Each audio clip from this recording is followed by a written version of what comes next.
falar mais um pouquinho sobre direitos humanos. Vou tirar isso aqui, que isso aqui fica feio, né, gente? Nós vamos começar da página 31. Nós paramos na página 32, mas eu gosto sempre de ler novamente, porque é muito importante para todos nós conhecermos as leis e conhecer o que nós temos direito. Artigo 196. A saúde é direito de todos e dever do Estado, garantindo mediante políticas sociais e políticas econômicas que visem a redução do risco de doença e de outros agravos e o acesso universal e igualitário às ações e serviços para sua promoção, para sua proteção, para sua recuperação. Está no livro aí da Lei de 1988, Brasil. Vários aspectos devem ser destacados nesse artigo 196, principalmente estes daqui. A saúde é direito de todos, ou seja, não há nenhuma exigência de contrapartida como, por exemplo, recolhimento de tributos ou taxas específicas que se destinem ao custeio da saúde, independentemente de pagar ou não tributos. Todos os cidadãos brasileiros e os estrangeiros residentes no Brasil, assim como aqueles que aqui se encontram de passagem, a trabalho ou a turismo, têm direito de ser atendidos por unidades de saúde pública em todo o Brasil, não importando quem seja o responsável pelo custeio deles. A saúde será prestada por meio de políticas sociais e econômicas, ou seja, todos os governantes do Brasil, sejam do município, sejam do Estado federativo, ou seja, da União, deverão efetivar esforços no sentido de efetivar políticas públicas de saúde para toda a população brasileira, crianças, adolescentes, jovens, adultos, idosos, sem nenhuma discriminação. Acesso universal e igualitário significa que toda a população tem direito a todos os tratamentos e formas de prevenção que forem prestadas, em igualdade de condições, sem prioridade de uns sobre os outros, e em todas as fases, seja na promoção, seja na proteção, seja na recuperação após a doença haver se instalado na pessoa.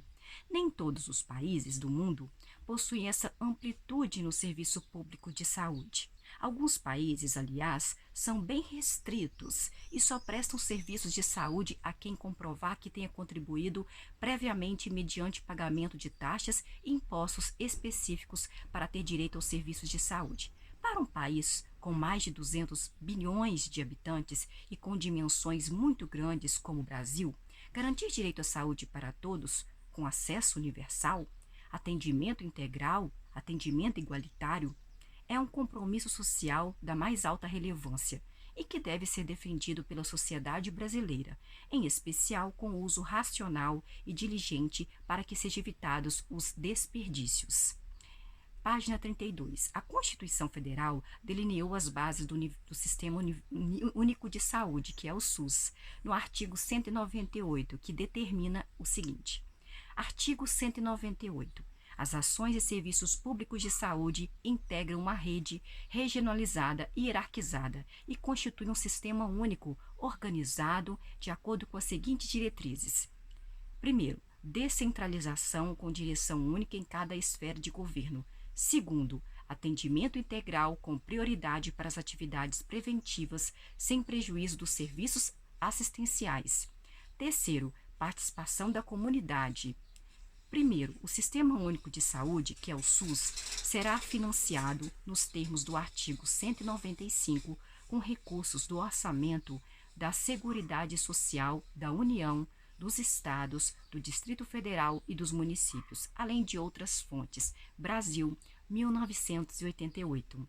O SUS é regulado pela Lei nº 8.080, de 1990, que dispõe sobre as condições para a promoção, proteção e recuperação da saúde, e a organização e o funcionamento dos serviços correspondentes à sua saúde, e seu título primeiro que contém disposições gerais. A Lei nº 80.080, de 1990, contém algumas definições relevantes para vocês verem. Título 1. Das disposições gerais. Artigo 2º. A saúde é um direito fundamental do ser humano, devendo o Estado prover as condições indispensáveis a seu pleno exercício. Primeiro, o dever do Estado é de garantir a saúde com que consiste na formulação e execução de políticas econômicas e sociais que visem a redução de riscos de doenças e de outros agravos e no estabelecimento de condições que assegurem acesso universal e igualitário às ações e aos serviços para sua promoção, proteção e recuperação. Segundo, o dever do Estado não exclui o das pessoas, da família, das empresas e da sociedade também. Artigo 3º. A saúde tem como fatores determinantes e condicionantes, entre outros, a alimentação, a moradia, o saneamento básico, o meio ambiente, o trabalho, a renda, a educação, o transporte, o lazer e o acesso aos bens e serviços essenciais. Nos níveis de saúde da população expressam a organização social e econômica do Brasil. Parágrafo único. Dizem respeito também à saúde as ações que, por força do disposto no artigo anterior, se destinam a garantir às pessoas e à coletividade, o coletivo das pessoas, condições de bem-estar físico, bem-estar mental, bem-estar social, está aí na Lei de 1990. Observe que o dever do Estado em promover saúde não exclui o das pessoas, os das famílias, das empresas e da sociedade. Qual o sentido dessa afirmação contida no parágrafo 2º do artigo, hein? Considerando que saúde tem aquela definição ampla adotada pela Organização Mundial da Saúde e considerando o que está lá disposto no artigo 3º da Lei 8.080 de 1990, é possível interpretar o parágrafo 2º do artigo 1º como sendo uma determinação para todos, inclusive para cada membro da população brasileira, que devem ser buscadas as opções de vida pessoal e de trabalho que garantam o maior bem-estar possível, ou ainda, a maior distância possível dos fatores que possam levar alguém a ficar doente, seja do ponto de vista físico, seja do ponto psicológico. Por isso, cada um de nós, as famílias, as empresas e todos os grupos sociais que se organizam na sociedade devem atuar para promover ações de saúde, cuidar da integridade de cada um, física e principalmente psicológica, e contribuir para os processos comprovados de cura com tudo que esteja ao seu alcance. A determinação da lei funciona como um comando para que a saúde seja prioridade em todas as ações da sociedade brasileira, porque todos somos responsáveis pela integridade da saúde física e psicológica, seja na prevenção ou seja no tratamento deles. E como isso acontece na prática? Vamos ver? Por exemplo, as comunidades de qualquer faixa socioeconômica devem ser incentivadas a não descartar lixo em local no qual o lixo possa se constituir um perigo para a saúde da população. Todos somos responsáveis por desenvolver esforços para que as comunidades tenham um local adequado de descarte de lixo, mesmo quando o Estado não está presente por inércia ou impossibilidade momentânea de prover esses serviços. Toda a população tem dever de se vacinar e providenciar a vacinação das suas crianças para prevenir as doenças. Se não existem meios de locomoção em uma determinada comunidade para que todos possam chegar aos postos de vacinação, é dever da comunidade procurar solucionar este problema de forma a garantir que todos tenham acesso às vacinas. É muito comum pensarmos na vida em sociedade como sujeitos de direito. É muito comum. Mas, quando se trata de um bem fundamental como a saúde, é preciso pensar que somos também sujeitos desses deveres, que temos que atuar como uma verdadeira comunidade, buscando realizar os melhores esforços para obter os melhores resultados. Claro que isso não afasta a responsabilidade do Estado, porque que o Estado ele deve ser o primeiro a organizar as ações de saúde, tanto em caráter preventivo como de tratamento. Porém, o fato de o Estado possuir ampla responsabilidade, por isso não afasta nossos deveres como cidadãos, e esse aspecto da vida em sociedade tem sido pouco tratado pela mídia e pouco debatido pela própria sociedade. Por exemplo, nós estamos no estado de Minas Gerais. O governador do estado de Minas Gerais falou que é para as pessoas ficarem em casa, para as pessoas usarem máscaras, para os shoppings fecharem. Ele está o quê? Fazendo a parte dele. Mas, infelizmente, Os mineiros estão saindo, estão se aglomerando, não estão usando máscaras, não estão ficando em casa, estão indo para os bares, estão indo para as festas, estão fazendo festa. Quer dizer, a responsabilidade é minha. Se eu sei que não tem vacina, que não tem remédio, nada que comprove que eu possa ser curada, ou alguém da minha família, ou alguém que eu amo, alguém da minha sociedade, eu tenho o dever de fazer a minha parte, que é ficar em casa, que é usar máscara, que é pedir para as pessoas respeitarem o que eu acredito, que eu vejo que não tem comprovação de remédio ou de vacina. Claro que isso não afasta a responsabilidade, gente, do Estado. E que deve ser o Estado, ele deve ser o primeiro a organizar as ações de saúde, tanto em caráter preventivo como tratamento. Porém, o fato de o Estado possuir uma ampla responsabilidade, que é muita responsabilidade para cima do Estado, não afasta nossos deveres de cidadãos. Esse aspecto de vida em sociedade tem sido pouco tratado pela mídia e pouco debatido pela própria sociedade.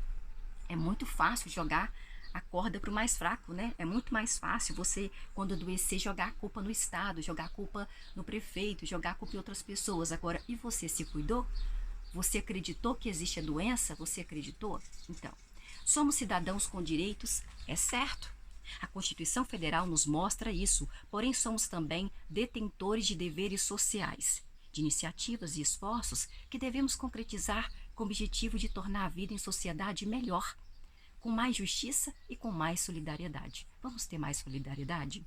Repare que a Lei 8.142, de 28 de dezembro de 1990, também regula a atividade do SUS e faz o SUS especificamente para dispor sobre a participação da comunidade em sua gestão e sobre as transferências intergovernamentais de recursos financeiros na área da saúde.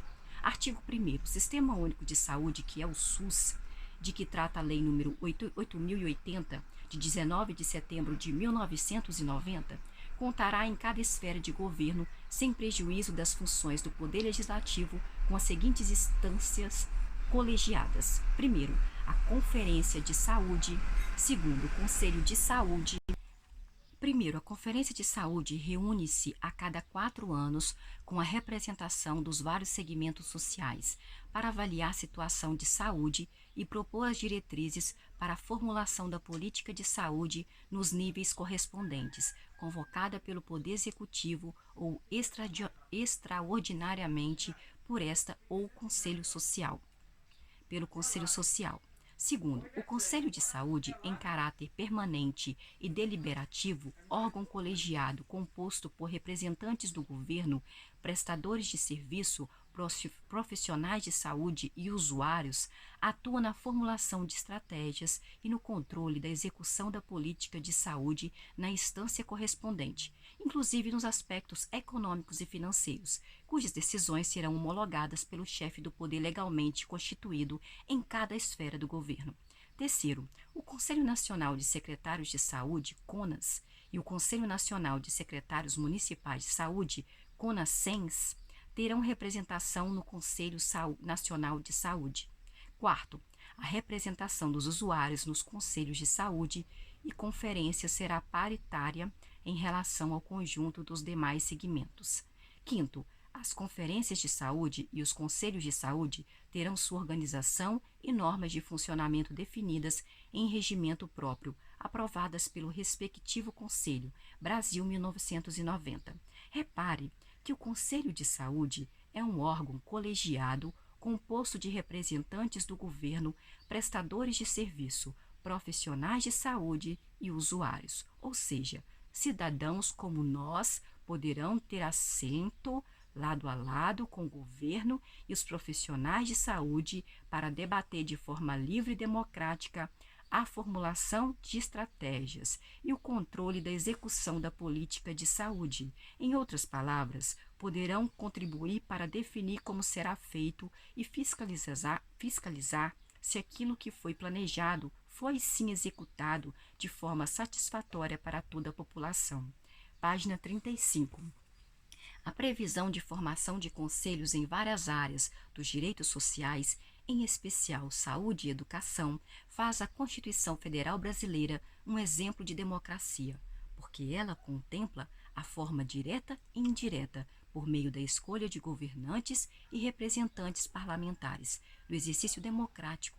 Isso não é pouca coisa, ao contrário, é importante e faz aumentar a responsabilidade de cada cidadão brasileiro que deve participar ativamente de todas as possibilidades criadas pela lei maior do país, que é o nosso Brasil, de forma a contribuir efetivamente para que o Brasil seja mais justo e seja mais solidário, como todos nós queremos.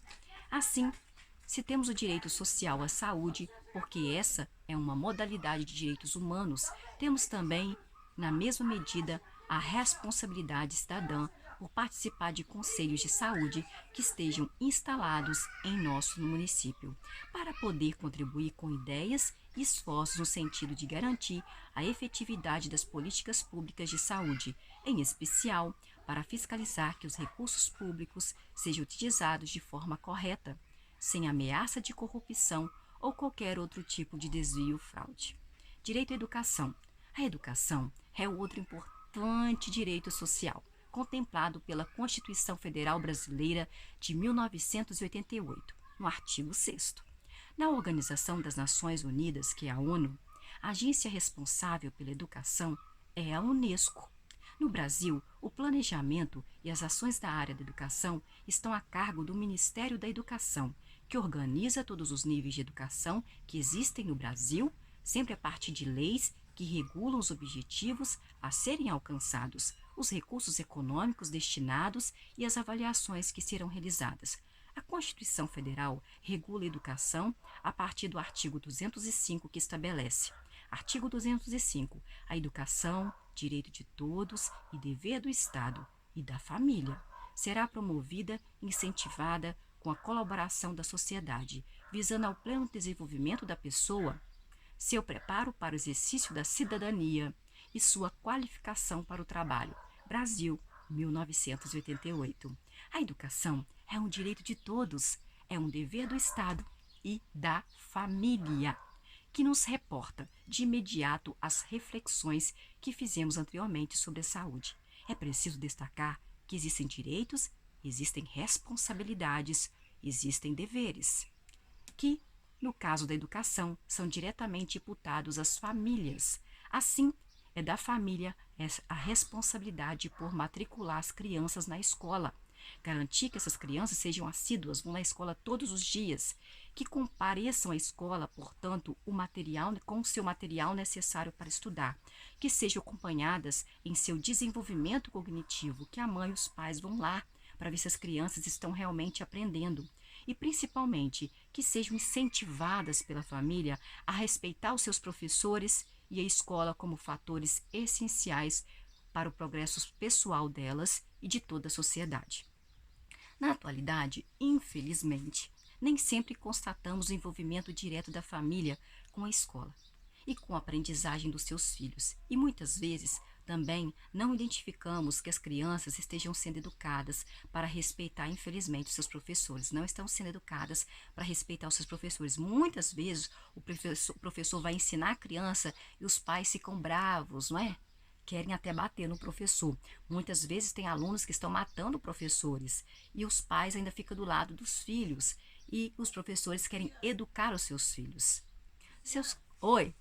A educação é um direito de todos e um dever do Estado e da família, o que nos reporta de imediato as reflexões que fizemos anteriormente sobre a saúde. É preciso destacar que existem direitos e responsabilidade ou deveres que, no caso da educação, são diretamente imputados às famílias. Assim, é da família a responsabilidade por matricular as crianças na escola, garantir que sejam assíduas, que vão à escola sempre, que compareçam à escola à família, portando o material necessário e sejam acompanhadas em seu desenvolvimento cognitivo e principalmente que sejam incentivadas as crianças a respeitar os seus professores pela família. A família tem que incentivar as crianças a respeitar os seus professores e respeitar a escola como fatores essenciais para o progresso pessoal e de toda a sociedade.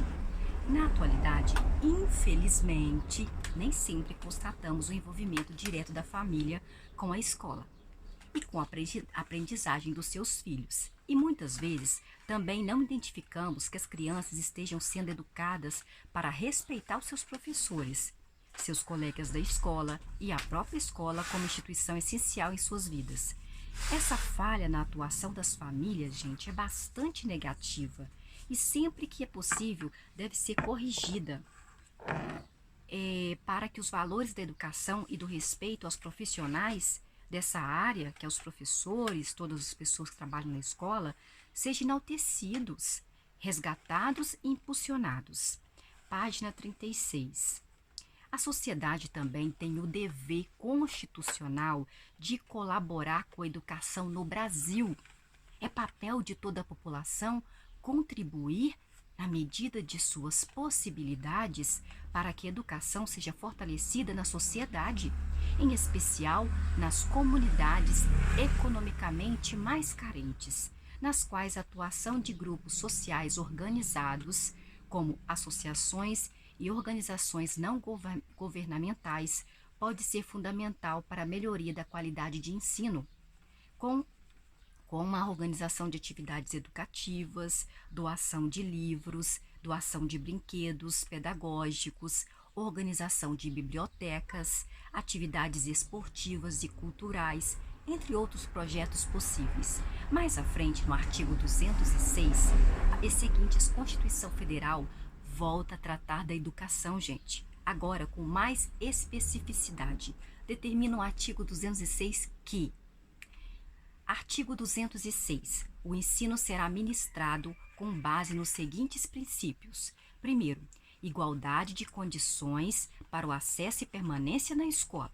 Segundo, liberdade de aprender, liberdade de ensinar, liberdade de pesquisar, liberdade de divulgar o pensamento, a arte e o saber. Terceiro, pluralismo de ideias e de concepções pedagógicas e coexistência de instituições públicas e privadas de ensino. Quarta, gratuidade do ensino público em estabelecimentos oficiais.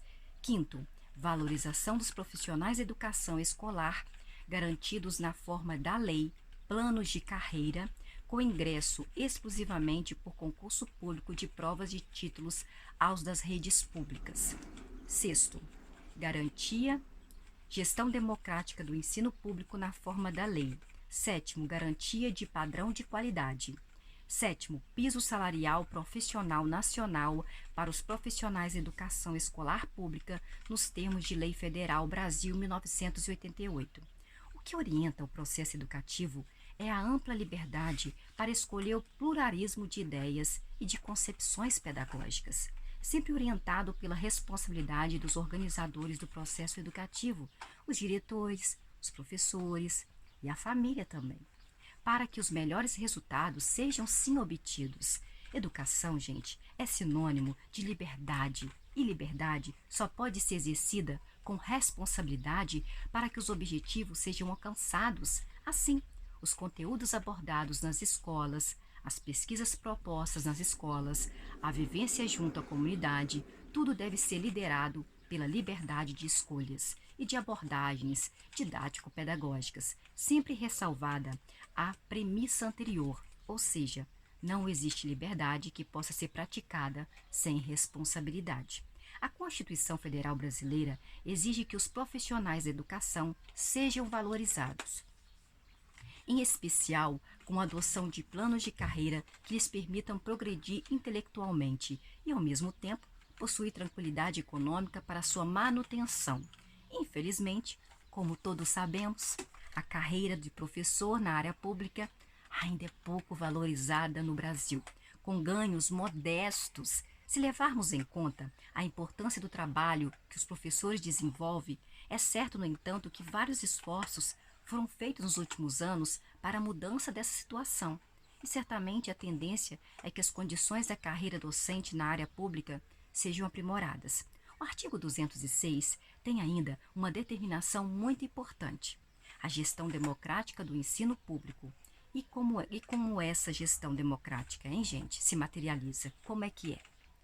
Segundo a Lei de Diretrizes e Bases da Educação, que é a Lei 9.394, que é a 9394, de 96, 1996, os sistemas de ensino definirão as normas de gestão democrática do ensino público na educação básica, de acordo com suas peculiaridades e conforme os seguintes princípios. Preste atenção. Primeiro, participação dos profissionais de educação na elaboração do projeto pedagógico da escola. Segundo, participação das comunidades escolares e local em conselhos escolares ou equivalentes Brasil, 1996. Assim, a sociedade deve atuar por meio de conselhos escolares ou entidades assemelhadas, por meio das quais se possa construir um diálogo e soluções conjuntas a serem aplicadas à educação básica, em conformidade com as peculiaridades de cada comunidade. A organização não governamental Todos pela Educação mantém em sua página na rede mundial de computadores esclarecimentos muito importantes sobre os Conselhos Municipal de Educação. Leia com atenção um trecho que eu vou mostrar para vocês. Os Conselhos Municipais de Educação estão presentes em 86% das cidades brasileiras, com funções diversificadas. Eles ajudam a estabelecer um maior controle da gestão municipal de ensino. E, se bem conduzidos, podem ser um importante pilar de uma gestão democrática, com a participação da sociedade civil nas decisões políticas relacionadas à educação. Quais são as principais funções de um Conselho Municipal de Educação, hein? Os conselhos funcionam como mediadores e articuladores da relação entre sociedade e os gestores da educação municipal.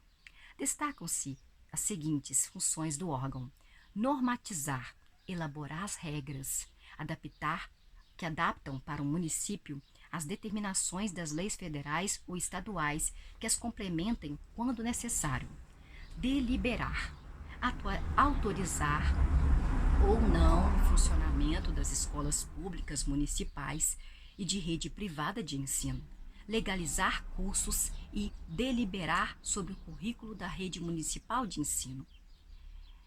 Página 38. Assessorar.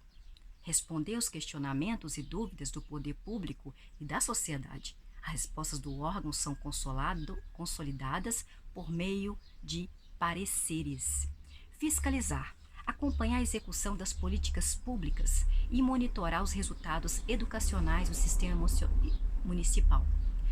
Como se dá a criação de conselho? Você sabe como que se dá a criação de um conselho? Tá. O Conselho Municipal de Educação, que é o CME, C de casa, M de mamãe, E de escola, é um instituto por meio de lei municipal. Portanto, nas cidades onde ele ainda não existe, é preciso apresentar à Câmara um projeto de lei. Após a tramitação, o projeto será submetido à aprovação em plenário e entra em vigor após a sanção do prefeito. O passo seguinte é nomear os conselheiros, que serão definidos por eleição ou por indicação, conforme a lei aprovada. A primeira atribuição dos conselheiros é elaborar um plano de atividades. O conselho também deve contar com infraestrutura que possibilite as reuniões periódicas, materiais e equipamentos. Para que possa iniciar suas atividades, o conselho deve capacitar uma equipe administrativa com apoio da Secretaria Municipal de Educação. Quem faz parte desse conselho, vocês sabem? Devem compor o conselho representantes do governo, da comunidade escolar e da sociedade civil em geral. O órgão deve contar com membros da Secretaria Municipal de Educação, docentes, diretores e funcionários das redes de ensino do município. Há possibilidade também de participação de entidades religiosas, organizações não governamentais, fundações e instituições de capital privado. Todos os municípios são obrigados a ter um conselho próprio? Não existe legislação no Brasil que obrigue uma cidade a ter um Conselho Municipal de Educação. A criação de um CME, C de casa, M de mamãe e E de escola, deve resultar da vontade da sociedade e do Poder Executivo. Debater com a comunidade e as lideranças do município as razões e o perfil da CME, que será criado ou reestruturado, definindo sua composição, suas funções, suas atribuições e estrutura. É a forma mais indicada para mobilizar a sociedade pela educação. Os conselhos estão previstos em lei? Sim, estão sim na lei. A existência do Conselho Municipal de Educação como instituição encontra respaldo na Constituição Federal de 1988, na Lei de Diretrizes e Bases da Educação Nacional, a LDB 9394/96, e no Plano Nacional de Educação, o PNE, como estratégia da meta 19. Página 39, 19.5. Estimular a constituição e o fortalecimento de conselhos escolares e conselhos municipais de educação, como instrumentos de participação e fiscalização na gestão escolar e educacional, inclusive por meio de programas de formação de conselheiros, assegurando-se condições de funcionamento autônomo. O que acontece com as cidades que não têm conselho, hein, gente? As cidades que não têm conselho dependem do Conselho Estadual de Educação do Estado, onde se localizam. Normalmente, a sede do órgão estadual é numa capital. Quantos municípios no Brasil têm um Conselho Municipal de Educação, vocês sabem? Atualmente, 4.771 cidades brasileiras contam com órgão e 799 municípios, menos 14% do total, não representam a entidade em seu sistema de ensino, segundo dados extraídos por relatório do sistema. Atualmente, 4.771 cidades brasileiras contam com órgão e 799 municípios, menos 14% do total, não apresentam a entidade em seu sistema de ensino, segundo dados extraídos por relatório do Sistema Informatizado do Plano de Ações Articuladas, o PAR. Onde o município pode encontrar mais informações para criar o seu conselho? O Ministério da Educação mantém o Programa Nacional de Capacitação de Conselheiros Municipais de Educação, PROCONSELHO, com o objetivo de qualificar gestores, qualificar técnicos das secretarias municipais de educação e representantes da sociedade civil para que atuem em relação à ação pedagógica escolar. A legislação e os mecanismos de financiamento, repasse e controle do uso das verbas da educação. A União dos Conselhos Municipais de Educação, a UNCME, também mantém uma página onde é o passo a passo para a criação de um conselho municipal. Você pode entrar lá e ver como são constituídos aí, na internet. Repare que os conselhos são compostos de profissionais e por pessoas comuns da sociedade, além de entidades sociais e organizações não governamentais, que são ONGs, e associações, inclusive de caráter religioso. Isso certamente garante aos conselhos pluralidade de ideias, de olhares, e que é altamente positivo para a educação. Outro aspecto importante do texto reproduzido é que cabe aos conselhos fiscalizar, ou seja, acompanhar a execução das políticas públicas e monitorar os resultados educacionais do sistema municipal. Os conselhos municipais de educação podem, portanto, verificar como o município está empregando os recursos financeiros da educação, compreender as diversas metodológicas pedagógicas que estão sendo utilizadas pelos professores, avaliar as medidas adotadas para conter a indisciplina dos alunos e, principalmente, atuar para impedir que sejam desviados recursos destinados a material didático e a merenda escolar. Página 40. A participação da sociedade é o melhor caminho para impedir as práticas de corrupção nos governos, em especial no governo municipal, que é aquele mais próximo de cada um de nós. Ainda sobre educação, a Constituição Federal Brasileira, no artigo 208, determina que é dever do Estado propiciar a educação básica obrigatória e gratuita aos 4 a 17 anos de idade, progressiva universalização do ensino médio gratuito, atendimento educacional especializado aos portadores de deficiência, preferencialmente na rede regular de ensino, educação infantil, em creche e pré-escola, acesso a níveis mais elevados do ensino, da pesquisa e da criação artística, segundo a capacidade de cada um, oferta de ensino noturno regular, adequadas condições do educando e atendimento ao educando em todas as etapas da educação básica por meio de programas suplementares de material didático, escolar, transporte, alimentação e assistência à saúde. Brasil, 1988. Por fim, cumpre destacar que a Constituição Federal Brasileira determina no parágrafo 1º do artigo 208 que o acesso ao ensino obrigatório e gratuito é direito público subjetivo. Isso significa que o Brasil, ou responsáveis por uma criança que está fora da escola por falta de vagas, por exemplo, poderão exigir esse direito perante o Poder Judiciário, por meio de uma ação judicial da qual vão requerer que o poder público municipal ou estadual consiga uma vaga na escola mais perto da sua residência, da residência da criança. Nem todos os direitos constitucionais podem ser exibidos dessa forma. Muitas vezes as pessoas estão privadas de acesso a direitos que lhes são constitucionalmente garantidos. Porém, nada podem fazer a não ser esperar que eles sejam efetivados quando o poder público disponibilizar recursos para isso. Mas, com a educação obrigatória, que é a do ensino fundamental, isso não acontece. E aí foi a página até 40. E até a próxima. Eu espero vocês aqui para você saber os seus direitos, os direitos da sua família. Sempre vem aqui, se inscreva no meu canal, pede mais pessoas para se inscrever. Tem variedades de coisas aqui para vocês. Meu amor, meu carinho, meu respeito, que vocês possam ter um bom dia, uma boa tarde, uma boa noite, uma ótima madrugada também. Que possam dormir e se levantar com a mente livre de qualquer preocupação. E que a saúde esteja com vocês, sempre.